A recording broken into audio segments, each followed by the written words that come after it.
How's it going, man? Hello, David. How are you? I'm doing well, kid. Good week, huh? It was a great week. TGIF. TGIF.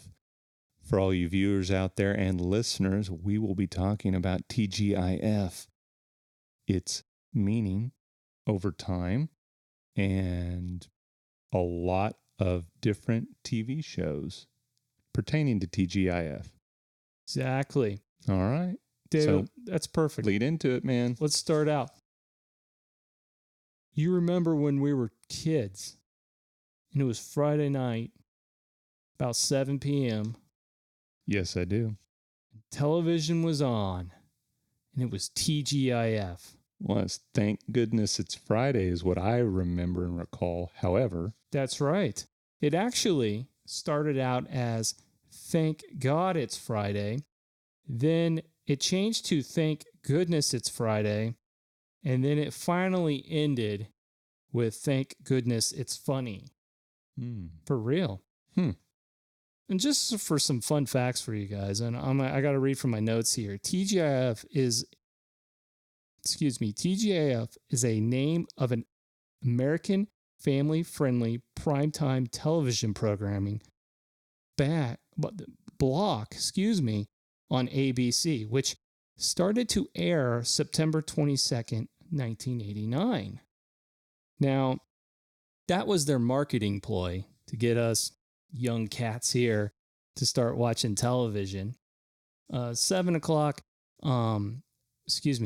p.m. was a popular time for people to sit down and watch television back in the 80s. And as people grew up and as our generations have changed and the environment has changed, the Friday nights have become more social and people would get out and do more instead of watching television. So that's why we don't hear TGIF on Friday nights anymore.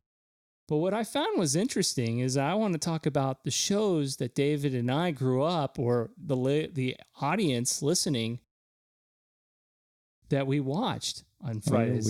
We all watched them. I mean, it is of the generation that grew up throughout all that time. I mean, I don't know anybody, unless they were born after this ended, that doesn't know TGIF and some of the lineup. Exactly. I asked my children if they ever heard of it, and of course they said no. And to be quite honest with you, David, I don't even know what's playing on television anymore, because with the internet and all the streaming devices, we'll watch like Gold Rush on Discovery. We'll watch Gold Rush. We'll watch Deadliest Catch. And that's pretty much about it. Sounds like a lot of Discovery Channel. Yeah, we're Discovery guys. We like it over there. But what I found fun was, and I bet the audience remembers these, and I bet you do too, David. In 85 and 86, the top sitcom, remember this, was on Friday nights, okay? Because they're, on all the other nights, there were other great programming. But on Friday nights, there was, in 85 and 86, Webster and Mr. Belvedere. I remember that. I remember watching those shows. I don't remember all the content of the shows, but I remember watching them. Exactly. In 87 and 88, a famous program of Full House came out. My wife, huge fan of Full House. And Perfect Strangers. Now, I distinctly remember watching Perfect Strangers and loved the show. In 89 and 90, Full House continued to be on Friday nights, but then a cool show of Family Matters came out, and then Just the 10 of Us. Can you believe it? Man, no, I can't. It's bringing back memories that a long time ago. Exactly. I mean, I remember sitting down every Friday night with my brother, not necessarily my family, but with my brother, and we would all sit down and watch these. I know my mom would be in the room. Dad was still at work, of course, or he'd be just coming home. Good time. So that leads me into my next cool list I got going on here, and that is the top 10 television series of the 80s. Now remember, this list I got was based on viewership, so this is nothing that I or David came up on our own that we thought was the best of the 80s. This is based on viewership. I was able to grab this off the internet, and I'd like to thank Wikipedia again. They helped me a lot with my research. And let's start with number one. The number one watch show of the 80s. I'm sure you've heard it. Cheers. Everybody knows your name, of course. I wanted to go to that bar when I grew up. I did too. The number two, oh, this guy's cool. Family Ties. Mm-hmm. Oh, yeah. Back to the Future guy. Yep. Michael J. Fox. Absolutely. Young Republican that he was. Exactly. Number three, Magnum P.I. The mustache and the Ferrari. Exact. Oh, yes. Number four, Night Court. I loved Night Court. Probably not appropriate for somebody that was my age to watch it, but I absolutely loved Night Court. I loved the antics of what was going on. This was my personal favorite. Fred Savage, The Wonder Years. Winnie. How could you forget Winnie? Winnie Cooper. Yes. Six, this one was been around for a long time. MASH. And it was... It's number six. Number six. Yeah, because I thought it started in the 70s. It did, right? And it continued on to the 80s to make it still on the top of the list. In the 70s, it was one of the top programming there was to watch on. Wow. Go MASH. Number seven, my wife absolutely loves this show. I can't stand it. The Golden Girls. I liked the Golden Girls, too. Oh, no, Blanche. I shouldn't even know their names, but we had it played so much around the house here. There you go. Number eight, Moonlighting. I liked Moonlighting, too. That was my introduction to Bruce Willis. Yes. Yeah, I think that may have been his first show or start period. Yep. I don't remember, but... Number nine, Hill Street Blues. I didn't know Hill Street Blues. Drawing a blank here. I've heard of this one. 10, Newhart. The Bob Newhart? I believe so. Oh. The audience, you can help us out with this one. Sounds familiar. I don't remember watching it. 11, this one's an oldie. Taxi. Yes. And then 12, oh, you can't forget Mr. T. No, you can't forget Mr. T. And the A-Team. Absolutely. Now, most of these were not my favorite shows, except for the Wonder Years. So my favorite shows of the 80s didn't quite make the cut for the top 10. What is it? Okay. Well, Miami Vice, because I was wearing the Miami Vice coat the other day. Yes, you were. That was number 14. Looking dapper. Oh, thank you. The Cosby Show only punched out 15. What? Yes. Dukes of Hazzard. You can't forget Daisy. Oh, no. And the Duke Boys in the car? Yes. Number 16. Then my all-time favorite, Knight Rider. Okay, I was wondering. I was like, you're listing them off by their scores from the 80s, but I'm like, it's either Knight Rider or MacGyver for you, because those were mine. Knight Rider, MacGyver, and Nighthawk. Yep. Yeah. I'm disappointed to tell you, Nighthawk didn't even make the list yet. I can only tell you Knight Rider hit 18, MacGyver hit 19, and then do you remember Alf? I do remember Alf because I loved it. Yeah, he punched 24. 24. So top 25. Top 25. There you go. Our shows were still there. I will tell you that if you want to watch MacGyver, it is on Amazon Prime, and I've introduced my kids to MacGyver. It's epic. Let me tell you, it's even better now than it was when I was, 5. Well, that's because you get all the references and all the things that are really going on contextually within the storyline. I was watching an episode just tonight with my kids, and they had a blown fuse, and I kid you not, he fixed the fuse with a bubblegum wrapper. I said, no way. I loved MacGyver when I was a kid because he fixed things. He would go into crazy situations and he would pull out the stuff from his pocket or somebody else's pocket and he'd fix stuff. And one of my passions is, okay, if it's broke, fix it. Figure out how to fix it. Fix it any way you can. You learn more by trying than you do by throwing away and buy something new. So fixing it's kind of been in my blood, and I don't know if that's nature versus nurture, where it is. But MacGyver, I know, had a hand in guiding that path. So thank you, MacGyver. Dude, totally awesome show. I'm telling you, man, you got to watch it with your kids. It's totally, I will tell you, with MacGyver, I'm still on season 1. I think we're on episode 9. There's always MacGyver, and there's always a pretty lady. Now, is he... Good show, then. Yes. I mean, is he getting fresh with them all? No. But the first couple of episodes, yeah, there was kissing. I was like, what? He scored, because his ingenuity, his engineering, he's so smart and suave. Nice. He would score points with the chicks. I was like, wow, this dude, he's smart, he's savvy, and that's impressive. That's awesome. I have not seen it since I watched it through. Actually, I started watching the first episode trying to get Mary, because she didn't watch MacGyver growing up. Girl, not her thing. Maybe it wasn't watched within the family. I don't know. But I tried to get her to watch the first episode, and she's just like, nah, I can't get into this. And I was like, no. I will tell you, season 1 has like 23 episodes, and they're like 44 minutes long. It takes a while. And then it does take a while. There's like 7 seasons with 20 plus episodes. I mean, I got content for my kids probably for the next couple of years. So, interestingly enough, last weekend, we showed the kids the recent Star Trek reboot movie by J.J. Abrams as the director and producer on that one. Yeah. Chris Pine as Kirk and Zachary Quinto as Spock, and numerous other very talented actors and actresses. And both the kids were just elated.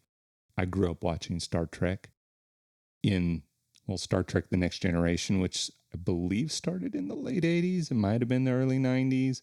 Went for 7-9 seasons, somewhere in that range. And my son, that's all I can talk about now. When are we going to watch the next Star Trek? That is awesome. When are we going to watch the next Star Trek, Dad? Dad, I want to watch the next Star Trek. I want a spaceship. Where's my spaceship? When can I build a spaceship? When are you going to build me a spaceship? David, you really got to introduce him to, it was like Kirk. I can't remember. He's in those commercials now for the Travelocity, not Travelocity. You're talking about William Shatner. William Shatner, yeah, that's it. The original Star Trek. You need to introduce him to the that. 1960s version with all the short skirts and the philandering. Oh, yeah. I mean, there's not just one Classic or two Kirk. episodes. We're talking like 20 in season 1. I mean, you got content for years. 1966, 67, 68. Or 66, 7, 68, 69. Somewhere in there, I think, is when those came out. So, yeah, you need to introduce him. Let me know how it goes, too. I will. I'm a little worried about leading him down that path. He's already tries to be a little Casanova, does something wrong, and Mary's upset with him because he's done something wrong. He's like, oh, I love you, Mama. You're the best mom ever. You look so nice, Mama.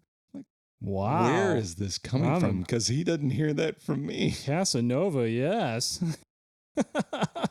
Wow. So, yeah. Well, fantastic. Well, hey, switching gears, David. I know you're doing some hobbies lately. Always am. Always have something on the docket that I've been working on. This is not a new hobby. I have 2014. Preceding 2014, I was really interested in drones. 2014, I watched this video where they were using drones in architecture to scan buildings and spaces with the cameras on drones and then create photogrammetry. Wow. 3D images, so you could create a model 3D space with all of these images and GPS. Okay. And spatial recognition. I was sold. I was interested before that, and then when I saw that, it sold me. Had no money. I think I talked about this in one of the previous podcasts. If not, you're catching up. Sold things on eBay.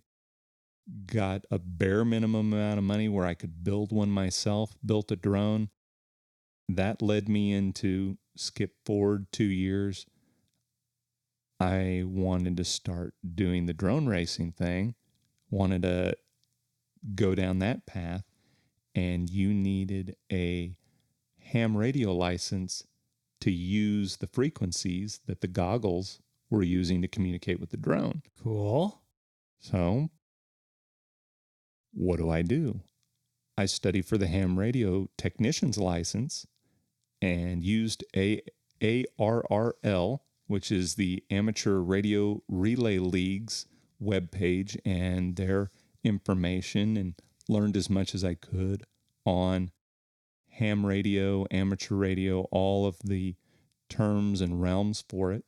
Took my test in 2016 and have been a ham radio amateur licensed person, whatever you want to call it, technician since then. And about a year later, I had been doing the drone work and decided to get a handheld radio because in Kansas we have a lot of nasty weather. And so I got myself a Yaesu handheld radio, and it allows me to do, for all you hammers out there, it'd be 70 centimeter and 2 meter, which you would know that for the handhelds most of the time, and have been listening. I listen to the weather radio. It'll make noise, and I can turn it on and listen to the weather radio reports. I can listen to the local hammers talking on the repeaters. I can do a lot of that kind of stuff. I don't ever really talk on it. However, if somebody else took their license and had it, I would talk to them regularly on the radio. I'd be like, throw out my call sign and call you up, man. But that's yeah, awesome. it's pretty interesting. And interestingly enough, the drones got me into the ham radio, got me into the drone racing. Then it got me into the commercial drone side of things. And I took my Part 107 in 2018 and passed my commercial license for drone operation. So I'm a licensed UAV operator, and ham radio, architecture license. I tried to dabble in anything that sparks my interest. I tend to chase it down and learn as much as I can about it. Just can't help myself. I think that's awesome, buddy. It's an addiction. I believe my wife wishes less would come in with those addictions. I'm impressed. I don't have that. I got my son a walkie-talkie. Hey. That thing is cool. It's got like 60 channels on it. And even with that, you have to be careful. There's something called GMRS and FRS, Family Radio Service. General, I don't remember what the GMRS is. You have to be careful which stations you use because some of those are licensed stations. We know. Corbin's found them. He did. We had to tell him to stay off of them. And mainly we use the walkie-talkies like when he's riding his bike. Mm-hmm. He wants to go down, down the cul-de-sacs and down further into the neighborhood. We're like, all right, take the walkie-talkie, keep in constant communication with us. Yeah, he's got it on him. And so that way, instead of mom having to yell and it never get to him because he's at the pool. Exactly. Now you can get on the walkie-talkie and say, get home, Corbin. The only problem we have with it, like any probably 10-year-old boy, is he'll be in his bed at 10:30 at night, and I'll hear it blurping or beeping or... Because he's listening. He's trying to find people talking. Exactly. I'm like, what are you doing? That's pretty funny. Go to bed. I've been looking at radios, just looking at radios, thinking about getting some so that then they could all talk. Because Stranger Things, have you seen Stranger Things? Not the television, so. On Netflix, man, you need to watch Stranger Things. I know. They're all on their big old giant walkie-talkies, AV Club 1980s. It's awesome. No lie. Awesome show. Awesome show. I'm on the Game of Thrones right now. We're on the Game of Thrones together, watching the final season. So that and awesome. And MacGyver. Nice. I never finished Gold Rush. The Deadliest Catch just started. I don't know if I'll have time to do that. The kids are really into MacGyver. There's a lot going on. I know I got a scout, and you've got baseball and golf and gymnastics. Yeah, all the things that kids do, and they take a lot of time. They do. Well, David, I think that's it. I think it's it too, man. Awesome. Thanks for asking questions. Man. You bet, buddy. Bringing up all this information. It was fun. Give the wonderful audience our closing statement. I will. Please subscribe through your listening and viewing outlet. We are the Dudes in Kansas Show. You can find us at Podbean, iTunes, Google Play Music Podcasts, and YouTube.